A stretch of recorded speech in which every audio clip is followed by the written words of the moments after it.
Ok, muy buenas tardes. Para continuar con esta parte de las diferencias entre Keynes y Kalecki, ya habíamos hablado de las semejanzas.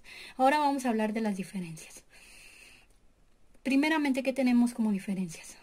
Vamos a hablar en torno al origen. Ya habíamos mencionado en la primer clase que, bueno, Keynes venía de una familia inglesa estable y culta, de buenas bases teóricas, mientras que Kalecki venía de una familia polaca, judía y de grandes problemas económicos, mientras que Keynes tenía buenas bases teóricas por, digamos, la incorporación a las escuelas a las que él se había hecho. Kalecki la educación la recibía prácticamente de manera autodidáctica. ¿Qué otra diferencia? Los fundamentos teóricos. Ya mencionamos cómo Keynes parte de los neoclásicos y después realiza algunas objeciones y Kalecki lo hace a partir de los clásicos, fundamentalmente Marx. ¿Qué otra diferencia? El sistema de demanda. Bueno, Keynes ya decíamos le da mucha importancia. Keynes le da mucha importancia a lo que es, ya decíamos, consumo e inversión. Inversión tanto de parte de los empresarios o capitalistas y por parte también del gobierno. Y Kalecki lo hace fundamentalmente en el papel de la inversión. Pero para Keynes, ¿cómo se da esa demanda? Keynes va a decir, bueno, sí, al igual que Kalecki, la importancia está en la demanda agregada, pero para él todos son iguales, productores y consumidores. Todos los inversionistas son iguales, todos los consumidores son iguales, el gobierno y el gasto del gobierno es igual, o sea, es lo mismo. Y todos ellos de manera conjunta van a modificar el proceso de crecimiento y reactivación. Cuando alguno de estos componentes de la demanda agregada aumente, va a aumentar el nivel de ingreso y por tanto el crecimiento y se va a reactivar la economía. Kalecki, ¿qué es lo que dice? Kalecki va a mirar más hacia un sistema de clases sociales. Para él no todas las personas son iguales, entonces hace gran diferencia entre capitalistas y trabajadores. Y finalmente para él, el capitalista mediante ciertos intereses que él tiene, ¿cuáles son esos intereses? Pues las ganancias y su consumo, ¿no? Su consumo particular. Entonces, esos intereses que tiene el capitalista van a finalmente regular la economía. Y de aquí se desprende una frase que él menciona y dice, los capitalistas en su conjunto determinan su propio beneficio, según sea la magnitud de inversión y su consumo personal. Ya recordemos que el inversionista puede demandar más bienes de inversión o también consumo personal, y al hacerlo, cuando él decide llevar a cabo inversiones o incrementar su consumo, tiene que demandar ¿qué? Más empleo, más empleados, ¿no? O sea, tiene que absorber más mano de obra para poder producir más bienes y para poder ofrecer más, y esto genera más salarios y más salarios genera más demanda de bienes de consumo, y entonces finalmente dice, pues se va a incrementar bastante el nivel de ingreso, de tal manera que los capitalistas son dueños de su propio destino. ¿Qué destino quieren? Depende de la inversión que realicen, ¿no? Y bueno, ¿qué otra diferencia en cuanto al consumo? Keynes da poder a la propensión marginal a consumir, de tal manera que siempre se va a generar una brecha creciente entre consumo e ingreso. ¿Por qué? Porque a medida que incrementa el ingreso, el consumo lo va a hacer menos que proporcionalmente. Recordemos que C siempre va a estar entre 0 y 1, o sea, menor a 1 y mayor a 0. Entonces, si es de 0.8, si yo aumenté mi nivel de ingreso en 1,000 pesos, únicamente voy a gastar 800 pesos. Los otros 200, dice, se da razones psicológicas que las personas o los individuos tienden a ahorrar. ¿A dónde se va? Aquí, al ahorro, ¿no? Entonces, cada vez que aumente el ingreso, va a aumentar el consumo, pero en menos proporción, hasta que se va a ir haciendo cada vez más y más y más grande la brecha. Consumo crece aquí y el ingreso crece un poco más para arriba, o sea, se va a ir haciendo más grande la brecha. Y Kalecki también da importancia al consumo, pero no por el lado de esta cuestión psicológica que establece Kalecki. Él hace una referencia o una referencia a la diferencia que existe entre consumo de capitalistas y consumo de trabajadores, que ya mencionamos, que van a ser un tanto diferentes para él. ¿Qué otra diferencia? El tipo de mercado. Keynes no retoma el tipo de mercado. Para él no es relevante. Mas, sin embargo, Kalecki sí abandona el esquema de firma competitiva típica. Para él dice, bueno, en pleno siglo XX las condiciones predominantes de concentración de capital permite establecer grandes conglomerados de empresas que estas empresas van a ser generadoras de o fijadoras de qué, de precio. Ya decíamos que bueno, el valor de la producción va a ser igual a qué, a lo que invertimos en insumos o en costos de materias primas, en salarios y en la ganancia, ¿no? Y de tal manera que bueno, si vemos la diferencia entre lo que es el costo y lo que nosotros invertimos, o sea, si el valor de la producción es 1000 y se invierte 500, se está duplicando. Entre más grande sea esta diferencia, dice, hay más grado de ¿qué? De monopolio. Entonces él ya empieza a hablar de cuestiones tan importantes que, bueno, en la actualidad es de suma importancia ver la estructura de mercado de una industria, ¿no? Un mercado. Otra diferencia, la tasa de interés. Keynes da mucha importancia a la tasa de interés. La tasa de interés va a influir notablemente en los niveles de inversión de una manera negativa, ¿no? A medida que aumente la tasa de interés, los niveles de inversión bajan. Y para Kalecki dice la tasa de interés sí es importante, pero únicamente a largo plazo, bajo el esquema de ¿qué? De riesgo creciente. A medida que aumenta el tiempo y el volumen de la inversión, el riesgo va a ser más creciente. ¿Qué otra cuestión? Los inversores. Para Keynes es muy importante el papel de las expectativas. ¿Qué se entiende por expectativas? Bueno, cómo va a visualizar el empresario, ¿no? Sus inversiones. En primera, dice, él va a contemplar lo que es la eficiencia marginal de capital. ¿Qué se entiende por eficiencia marginal de capital? Ya habíamos mencionado previamente, es cuánto yo espero o cómo visualizo yo que la inversión presente va a rendir frutos en el futuro, ¿no? Y solo va a invertir si el rendimiento que yo espero, o que solo va a invertir el capitalista si el rendimiento que él espera es mayor que la tasa actual, ¿no? Entonces, para él esto es muy importante, visualizar esa parte, pero además contemplar ¿qué? Las condiciones de si se va a vender o no se va a vender. ¿En términos de qué? Por ejemplo, los salarios. Si se contemplan que los salarios van a subir, implica más ingreso, implica más demanda de productos y entonces visualiza que va a haber más demanda de productos, ¿no? Pero si se visualiza que los salarios van a caer, entonces probablemente él no lleve a cabo estas inversiones. Mientras que Kalecki va a decir, bueno, hay que darle importancia al grado de utilización de la capacidad productiva. Si yo realizo inversiones, eso implica aumentar la capacidad productiva y entonces eso va a generar un acelerador flexible que ya lo habíamos dicho, ¿no? Cómo se va a ir impactando desde el sector de bienes de capital hasta el sector de bienes de consumo. Posteriormente, bueno, aquí para explicar un poquito más la cuestión de la eficiencia de capital, decíamos que si hay expectativas futuras de que los salarios van a ser buenos, si se espera que los salarios aumentan, se verán favorecidas por las inversiones en el presente, ¿no? Porque se va a implicar más demanda, ya habíamos mencionado. Pero sin embargo, si las expectativas son de que van a bajar, las decisiones de inversión se verían aplazadas, es decir, no las realizan en el presente.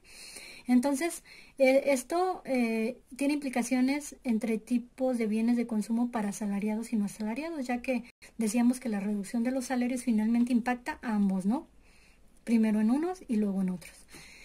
Y bueno, ahora en cuestión de inversión, mencionemos que para Keynes la cuestión de inversión lleva implícita la función que tiene el dinero. Y para él el dinero tiene 3 motivos para llevarse a cabo.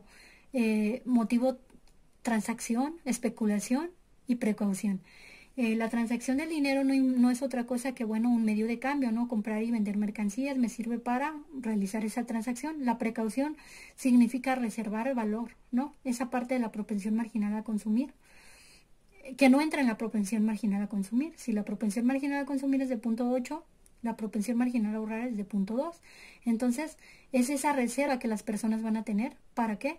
Para cualquier contingencia. Entonces, aquí hay que recordar que el ahorro no significa necesariamente inversión. O sea, no todo lo que se ahorra se va a invertir. Entonces, eso implica una parte de la capacidad de compra. Si no estoy comprando una parte, entonces, aunque esté incrementando el ingreso, se está fujando una parte de este capital y entonces estamos dejando de reactivar la economía. Y la última parte, la especulación, que significa o lleva implícita el papel de precisamente la inversión, ¿no? Que va inversamente proporcional a lo que es la tasa de interés. Ya decíamos que la tasa de interés es I menos BI, ¿no? O sea, la tasa de interés tiene una influencia negativa en la tasa en el nivel de inversión, porque a medida que aumenta la tasa de interés es menos rentable invertir. Para Kalecki, la inversión tiene dos aspectos muy importantes, o sea, debe de estar influenciada por el gobierno y se puede establecer mediante dos mecanismos. El más importante, ya mencionábamos, es el papel de los créditos. Si se dan buenos créditos, se va a realizar de manera directa. En segunda instancia, otro aspecto que es importante es la tasa de interés, aunque no siempre implica materializar la inversión. Puede ser que la tasa de interés baje, pero eso no implica que necesariamente los inversores lleven a cabo o materialicen esta inversión. Y bueno, aquí vamos a ver en cuanto a los componentes de demanda agregada que ya habíamos mencionado en el segmento anterior. Bueno, Keynes le va a dar importancia al consumo y a la inversión está retomada en términos de inversión de capitalista y inversión del gobierno, ¿no? Y para Kalecki vamos a seguir hablando, es lo mismo, inversión, el papel de la inversión y además que se establezcan los mecanismos necesarios para que esa inversión o lo que quede digamos, de la parte de ganancia o beneficios se reinvierta, ¿no? ¿Qué otra diferencia? La parte de la fijación de salario en la industria. Para Keynes, como ya habíamos mencionado, la parte de la estructura de mercado no tiene importancia, pero para Kalecki sí. Y una vez digamos que una empresa tiene una gran proporción o poder de fijación de precio, va a influir finalmente ¿en qué? En la industria. Entonces para él eso es importante. En cuanto a la distribución de la renta, originalmente Keynes no establece un discurso sobre esto, pero en un desarrollo post-keynesiano sí se establece, ¿no? La cuestión, mientras que Kalecki establece dos teorías sobre este punto. En una primera teoría establece lo que es la propensión marginal de los capitalistas y la propensión marginal de los trabajadores. Ya habíamos mencionado que él hace mucha mención en cuanto a las clases sociales. Y en una segunda publicación establece el nivel agregado del monopolio en la producción total. También ya mencionábamos que le da importancia a la estructura de mercado y cómo este monopolio pues va a influir finalmente en la producción, ¿no? O sea, cómo se establece la distribución de la renta tanto a nivel o diferenciando capitalistas y trabajadores como dentro de lo que es la industria, ¿no? Y bueno, ¿qué otra parte? Las diferencias en cuanto a desempleo y pleno empleo. Keynes va a decir el desempleo se puede erradicar. ¿Cómo? Incrementando cualquier aspecto, fundamentalmente la parte del gasto, ¿no? Políticas fiscales que incentiven el gasto y entonces eso va a aumentar la demanda agregada y entonces aumenta ¿cómo se llama? El nivel de ingreso y entonces ya se alcanza un nivel de pleno empleo. Mientras que Kalecki dice no, para Kalecki va a ser algo estructural que puede ser mitigado pero no erradicado. Y que como vamos a ver más adelante, bueno, cuando estamos en periodo de recesión se puede expandir y llegar a atender al pleno empleo cuando se llegue al periodo de auge, pero no se llega al nivel de pleno empleo. Entonces, por lo tanto, como decíamos, bueno, para Keynes sí se llega al pleno empleo, para Kalecki no. Se tiende al pleno empleo nada más, se mitiga. Y entonces Keynes de alguna manera no analizó las fuerzas intrínsecas que hay y contradictorias en el sistema capitalista. Él le dio mucho énfasis, como ya decíamos, a la eficiencia marginal del capital, a las expectativas, al papel de la propensión marginal a consumir. Pero, bueno, lo hace de manera general, mientras que Keynes ya habíamos establecido que sí realiza un análisis profundo de los ciclos económicos y por tanto él va a decir que internamente hay factores que siempre van a estar inherentes al ciclo económico y que son contrarios. En el periodo de recesión, digamos, la cuestión de la inversión puede impulsar para generar más crecimiento de empleo, pero en periodos de auge van a tender a caer, entonces van siendo contradictorios de tal manera que en momentos de depresión se puede llegar a auge y en periodos de auge se puede llegar a la respectiva depresión. El sistema económico. Para Keynes, el capitalismo era la única forma posible de organizar una sociedad civilizada, Y además decía que los problemas eran de origen técnico y ético, o sea que si se llevaba adecuadamente, como mencionábamos, se podía alcanzar el pleno empleo, mientras que Kalec iba a decir no, los problemas del capitalismo son inherentes y todo va a depender de cómo, de las leyes que gobiernan, ¿no? O sea, las condiciones que genera el propio gobierno, ¿para qué? Para llevar a cabo esos niveles de inversión. Y entonces, con esto se produzcan las etapas de auge o de recesión, respectivamente, ¿no? Entonces, y bueno, finalmente, no, dos aspectos más que vamos a mencionar son que Keynes, como ya lo desarrollamos todo este tiempo, establece una visión estática y de corto plazo, ¿no? Mientras que Kalecki ya lo analizamos, que él sí va analizando todas las variables de una forma dinámica y en el largo plazo, para que finalmente concluyamos o digamos que, bueno, en el ámbito académico, Keynes obtuvo un amplio reconocimiento de la profesión, sí, de todos los académicos, y cambió el modo de pensar de la economía. Es así que, bueno, hasta la actualidad observamos que estas teorías keynesianas se imparten desde el nivel medio superior en la mayor parte de las universidades del mundo, ¿no? Mientras que Kalecki tuvo un escaso reconocimiento y el que tuvo fue tardío.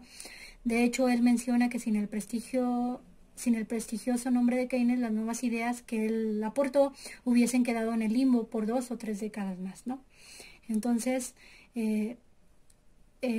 con esto concluyo las semejanzas y las diferencias, y se puede decir que, bueno, los dos analizaron el problema de desempleo y de depresión económica y coincidieron en las recomendaciones de política económica, fundamentalmente en el rol que debía desempeñar el Estado, pero sí lo hicieron desde un enfoque diferente, ¿no?